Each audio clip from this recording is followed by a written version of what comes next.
સૂત્રમ સુગુરુ વંદન સૂત્રમ સુગુરુ વંદન સૂત્ર ભાગ 2। કુગુરુને વંદન કરવાથી આત્મગુણોની પુષ્ટિ થવાને બદલે હાનિ થાય છે, માટે તેમને અવંદનીય કહ્યા છે। ગુરુ વંદનના 3 પ્રકારો છે: ફીટા વંદન, થોપ વંદન અને દ્વાદશાવર્ત વંદન।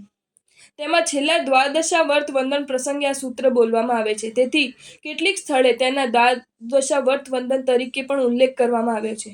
ગુરુચરણની સ્થાપનાને સ્પર્શ કરી નીચ લલાટે સ્પર્શ કરવો તે આવર્ત કહેવાય છે। તેવા 6 આવર્તો એક વંદનમાં આવે છે, એટલે 2 વાર વંદન કરતા 12 આવર્તો થાય છે। ગુરુ વંદનને વંદન, ચિત્તિકર્મ, કૃતિકર્મ, પૂજાકર્મ કે વિનયકર્મ કહેવામાં આવે છે।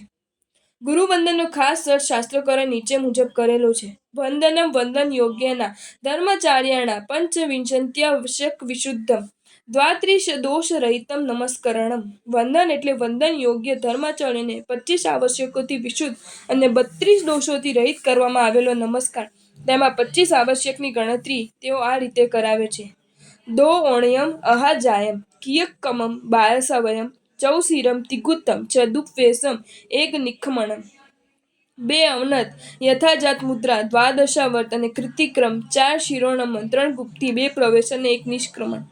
2 વખતના વંદનમાં આ ક્રિયાઓ નીચે મુજબ થાય છે: 2 અવનત ઈચ્છામી ખમાસમણો નિશિયાઓ બોલતી વખતે પોતાનું અડધું શરીર નમાડી દેવામાં આવે છે, તે પ્રથમ અર્ધાવનત। 2 વારના વંદનમાં 2 અર્ધાવનત થાય છે।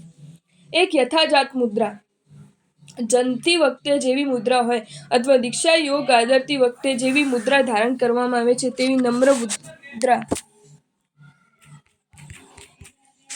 વંદન કરતી વખતે ધારણ કરવી તે યથાજાત મુદ્રા કહેવાય છે, અને તેવી જ મુદ્રા વંદન પ્રસંગે કરવામાં આવે છે।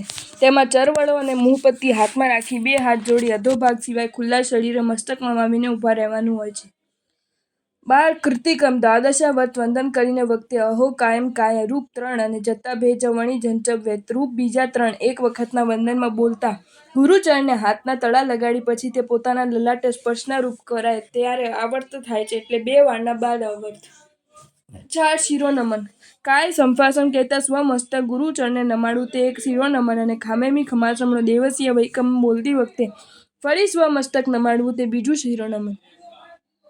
2 વારના મળીને 4 વાર શિરોનમન થાય છે। ગુપ્તી, મન, વચન અને કાયાને અન્ય પ્રકારથી વ્યાપારથી નિવર્તાવી વંદન કરતી વખતે સારી રીતે ગોપવી રખવા રૂપ 3 ગુપ્તી જાણવી। 2 પ્રવેશ, અનુજાનહ મેમયુગમ કહી પ્રથમ વખત વંદન કરતા ગુરુની અનુજ્ઞા લઈને અવગ્રહમાં પ્રવેશ કરવો તે પહેલો પ્રવેશ અને અવગ્રહમાંથી નીકળી ગયા પછી ફરી વાર અવગ્રહમાં પ્રવેશ કરવો તે બીજો પ્રવેશ। 1 નિષ્ક્રમણ, અવગ્રહમાંથી અવશ્યાય પદ બોલીને બહાર નીકળવું તે નિષ્ક્રમણ। બીજી વારની વંદનામાં આ પદ બોલવામાં આવતું નથી, એટલે નિષ્ક્રમણ એક જ વાર થાય છે। એવી રીતે દ્વાદશાવર્ત વંદન કરતી વખતે 25 આવશ્યક સાચવવા જ જોઈએ।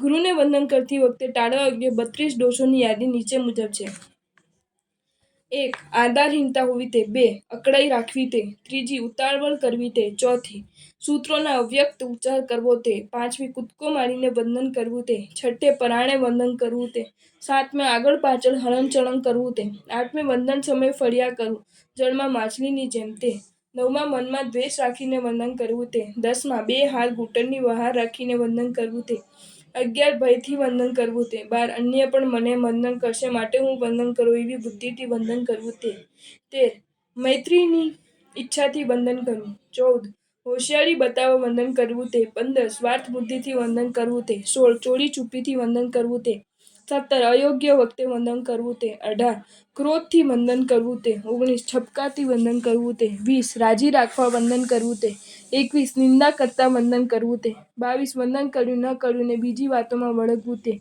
23 કોઈ દેખે તો વંદન કરે પણ અંધારું કે આંતરું હોય તો ઊભો રહે તે, 24 આવર્ત વખતે હાથ બરાબર લલાટે ન અડાડે તે, 25 રાજભાગ ચૂકવવાની માફક તીર્થંકરની આજ્ઞા સમજીને વંદન કરે તે, 26 લોકાપવાદમાંથી બચવા માટે વંદન કરે તે, 27 રજોહરણ તથા મસ્તકને બરાબર સ્પર્શ ન કરે તે, 28 ઓછા અક્ષર બોલે તે, 29 વંદન કરીને મથેણ મંદાવી ખૂબ ઊંચેથી બોલે તે, 30 બરાબર ઉચ્ચાર કર્યા વિના મનમાં જ બોલે તે, 31 ખૂબ ઊંચેથી બોલીને વંદન કરે તે, 32 હાથ ભવાવીને બધાને એકી સાથે વંદન કરે તે।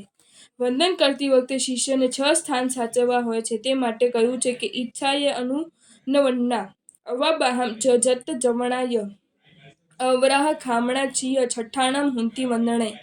ગુરુવંદનમાં ઈચ્છા નિવેદન, અનુજ્ઞાપન, અવ્યાબાદ, પૃચ્છા, યાત્રા પૃચ્છા, યાપના પૃચ્છા અને અપરાધ ક્ષમા એ 6 સ્થાન હોય છે. ઈચ્છા નિવેદન સ્થાન. ઈચ્છામી ખમાસનો વંદ્યુ જાવણી જય નિશિયાય. હે શ્રમણ આપને હું નિર્વિકાર અને નિષ્પાપ કાયા વડે વંદન કરવાને ઈચ્છું છું. આ પદોથી વંદન કરવાથી ઈચ્છાનું નિવેદન થાય છે, તેથી તે ઈચ્છા નિવેદન સ્થાન કહેવાય છે. શિષ્યએ ઈચ્છાનું નિવેદન કર્યા પછી ગુરુ જો કામમાં હોય તો ત્રિવિધેન એવો શબ્દ કહે છે અને આજ્ઞા આપવી હોય તો છંદેણમ તમારી ઈચ્છા હોય તે પ્રમાણે કરો એમ કહે છે. અનુજ્ઞાપન સ્થાન. અનુજાણમ એમ યુગમ એટલે મને આપની સમીપ આવવાની અનુજ્ઞા આપો. મિત અવગ્રહમાં દાખલ થવું એટલે ગુરુની મર્યાદિત ભૂમિમાં જવું. ગુરુ અહીં પ્રત્યુત્તર આપે છે કે અનુજાણામી એટલે અનુજ્ઞા આપું છું.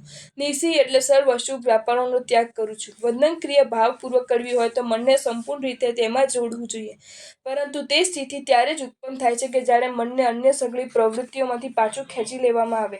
અહીં નિસ્સિહ શબ્દ આવી સ્થિતિને સૂચવવા અર્થ વપરાય છે.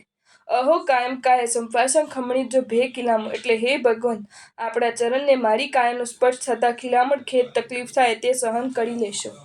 નિસિંહ બોલ્યા પછી 3 પાછળના, 3 આગળના અને 3 ભૂમિના એ રીતે 9 સંડાસા. સંદંશ, ઉરુ, સંધિ, જાંઘ અને ઉરુની વચ્ચેનો ભાગનું પ્રમાજન કરી શિષ્ય ગોદોહિકા આસણે એટલે ઉબળક પગે ગુરુની સામે બેસે છે અને રજોહરણ ગુરુચરણ આગળ મૂકી તેમાં ગુરુચરણની સ્થાપના કરે છે. પછી તે પર મુહપત્તિ મૂકી એક એક અક્ષર સ્પષ્ટ સ્વરે જુદો જુદો બોલે છે. તે આ રીતે: અ. રજોહરણને સ્પર્શ કરતા બોલે છે. હો. લલાટને સ્પર્શ કરતા બોલે છે. કા. રજોહરણને સ્પર્શ કરતા બોલે છે. યમ. લલાટને સ્પર્શ કરતા બોલે છે. કા. રજોહરણને સ્પર્શ કરતા બોલે છે. ય. લલાટને સ્પર્શ કરતા બોલે છે. પછી ગુરુચરણની સ્થાપના પર 2 સબળા હાથ રાખી નમસ્કાર કરતા બોલે છે કે સંફાસમ. અહીં પ્રથમ નમસ્કાર થાય છે. પછી 2 હાથ જોડી લલાટ ઉપર રાખતા બોલે છે કે ખમણી જો ભે કિલામો. અહીં સુધીના પદોનો સમાવેશ અનુજ્ઞાપન સ્થાનમાં થાય છે. ત્રીજું અવ્યાબાદ પૃચ્છા સ્થાન. અપકિલંતાણમ બહુ સુખબળને 2 દિવસો વૈકંતો એટલે અલ્ગ પગલા નિવાલા એવા આપના દિવસ સુખપૂર્વક પસાર થયો છે. અંતઃકરણથી પ્રસન્નતાપૂર્વક થતા કામમાં કંટાળો જણાતો નથી, તેથી ગ્લાનિ પણ ઓછી જ લાગે છે. અહીં ગુરુને અલ્પ ગ્લાનિવાળા કહેવાનો હેતુ તેઓ દિનચર્યાના પ્રસન્નતાપૂર્વક અનુસરનારા છે એમ જણાવવાનો છે. બહુ શુદ્ધ શબ્દ અવ્યાબાદ સ્થિતિ એટલે રોગાદી પીડા રહિત સ્થિતિ સૂચવવાને માટે વપરાયેલો છે. તેથી આ વાક્ય દ્વારા ગુરુને વિનયપૂર્વક એમ પૂછવામાં આવે છે કે આપને ગ્લાનિ તો નથી થઈ? આપ શાતામાં છો? કોઈ જાતની પીડા તો નથી ને? ગુરુ કહે છે કે તેમ જ છે, અર્થાત હું અલ્પ ગ્લાનિવાળો અને શરીરથી નિરાબાદ છું. ચોથી યાત્રા પૃચ્છા સ્થાન. જત્તા ભે એટલે આપને સંયમ યાત્રા સુખપૂર્વક વર્તે છે. સંયમનું નિર્વાહ એ ભાવયાત્રા છે અને ભાવયાત્રા છે તે જ સાચી યાત્રા છે. તેથી યાત્રા શબ્દથી અહીં સંયમનો નિર્વાહ સમજવાનો છે. આ 2 પદના 3 અક્ષરો વિશિષ્ટ રીતે બોલાય છે. તે આ રીતે: જ એટલે અનુદાત્ત સ્વરથી બોલાય છે અને તે જ વખતે ગુરુની ચરણ સ્થાપનાને 2 હાથ સ્પર્શે કરવામાં આવે છે. તા એટલે સ્વરિત સ્વરે બોલવામાં આવે છે અને તે વખતે ચરણ સ્થાપના પરથી ઉઠાવી લીધેલા હાથ રજોહરણ અને લલાટ વચ્ચે રાખવામાં છતાં કરવામાં આવે છે. ભે ઉદાત્ત સ્વરથી બોલવામાં આવે છે અને તે વખતે દ્રષ્ટિ ગુરુ સમક્ષ રાખી બંને હાથ લલાટે લગાડવામાં આવે છે. સ્વરના 3 ભેદો છે: ઉદાત્ત, અનુદાત્ત અને સ્વરિત. તેમાં ઊંચેથી બોલાય તે ઉદાત્ત, નીચેથી બોલાય તે અનુદાત્ત અને મધ્યમ રીતે બોલાય તે સ્વરિત. ગુરુ આ પ્રશ્નનો ઉત્તર આપતા સામેથી પૂછે છે કે તને પણ સંયમ યાત્રા સુખપૂર્વક વર્તે છે? આ 2 પદનો સમાવેશ યાત્રા પૃચ્છા સ્થાનમાં થાય છે. યાપના પૃચ્છા સ્થાન. જાવણી જમ ભે ચબે અને હે ભગવાન, તમારા ઇન્દ્રિયો અને કશાયો વશમાં વર્તે છે. ઇન્દ્રિયો અને કશાયો ઉપઘાત રહિત હોય અર્થાત વશમાં વર્તતા હોય તે યાપનીય કહેવાય છે. બાહ્ય તપના સંલિપ્તા નામના 6થા પ્રકારમાં ઇન્દ્રિય જય અને કશાય જયનું ખાસ વિધાન કરેલું છે. એટલે આ પૃચ્છા એક રીતે તપ સંબંધી જ ગણાય. આ શબ્દો પણ ઉપરના 2 પદોની જેમ વિશિષ્ટ રીતે બોલાય છે. તે આ રીતે: જ એટલે અનુદાત્ત સ્વરે ચરણના સ્થાપનાને સ્પર્શ કરતા. વ. સ્વરિત સ્વરે મધ્યમાં આવતા હાથ છતાં કરવા. ણી. ઉદાત્ત સ્વરે લલાટે સ્પર્શ કરતા. જમ. અનુદાત્ત સ્વરે ચરણ સ્થાપનાને સ્પર્શ કરતા. ચ. સ્વરિત સ્વરે મધ્યમાં આવતા હાથ છતાં કરતા. ભે. ઉદાત્ત સ્વરે લલાટે સ્પર્શ કરતા. ગુરુ કહે છે કે હા, એમ જ છે. પાંચમું યાપના પૃચ્છા સ્થાન અહીં પૂરું થાય છે. છઠ્ઠું અપરાધ ક્ષમાપણ સ્થાન. ખામેમી ખમાસમ્ન દેવસ્ય વૈકમમ. હે ક્ષમાશ્રમણ, દિવસ દરમિયાન થયેલા અપરાધને હું ખમાવું છું. શિષ્યનું ક્ષમાપણ સાંભળીને ગુરુ કહે છે કે હું પણ તને દિવસ સંબંધી પ્રમાદાદિ અપરાધો ખમાવું છું. આટલો વિધિ થયા પછી શિષ્ય પાછળના 3 સંડાસા સ્થળે પ્રમાજીને ઊભો થાય છે અને કહે છે કે આવશ્યા એટલે આવશ્યક કરવાને હેતુથી હું અવગ્રહની બહાર નીકળું છું. અહીં આવશ્યા પદ નિષ્ક્રમણ ક્રિયાના નિર્દેશ પૂરતું જ મૂકેલું છે. પડિક્મામી એટલે હું પ્રતિક્રમણ કરું છું. ખમા સમણામ દેવસી આસાયણ તિથિ સન્યારા. દિવસ દરમિયાન આપ ક્ષમાશ્રમણની 33 માંથી કોઈ પણ હશત ન થઈ હોય તેનું